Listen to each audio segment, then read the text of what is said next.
एक नगर में एक व्यापारी रहता था।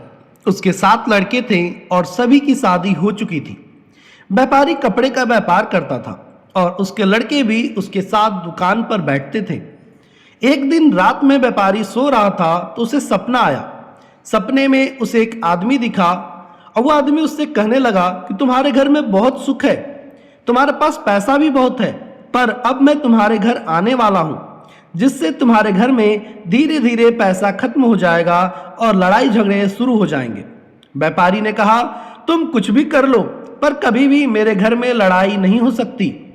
अगले दिन सुबह व्यापारी उठा और रोज की तरह नहा धोकर दुकान चला गया। उसके लड़के भी उसके साथ चले गए। उस दिन उसकी पत्नी और बेटों की पत्नियों ने खाना बनाया। खाने में उन्होंने दाल बनाई। सबसे पहले तो बड़ी बहू ने नमक डाल दिया और धीरे धीरे करके सभी ने नमक डाल दिया कि पता नहीं किसी ने डाला है या नहीं। इस तरह दाल में कम से कम आधे से ज्यादा नमक हो गया।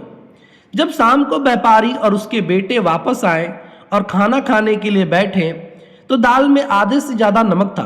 पर सबसे पहले व्यापारी खाना खाकर उठ गया और उसके बेटों ने पूछा कि पिताजी ने खाना खा लिया?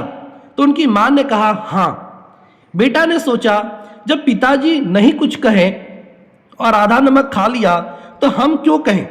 धीरे धीरे सभी आधी नमक वाली दाल खाकर उठ गए। जब घर की औरतें बैठी और खाना खाने लगी तो सोचे, जब सब लोग बिना कुछ कहे ही खा गए तो हम क्यों नहीं खा सकते।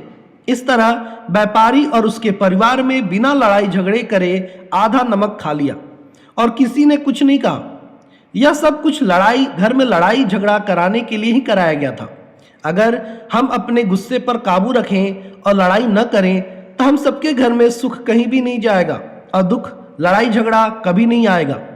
व्यापारी और उसका परिवार सहनशीलता और आपस में मिलजुल कर रहते थे, इसलिए उनमें से किसी ने लड़ाई नहीं की। उसी रात को फिर व्यापारी को सपना आया और सपने में वही आदमी दिखाई दिया।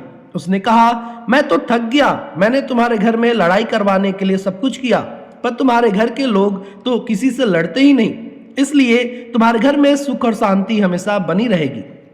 धन्यवाद दोस्तों, आशा करता हूं आपको ये कहानी पसंद आई।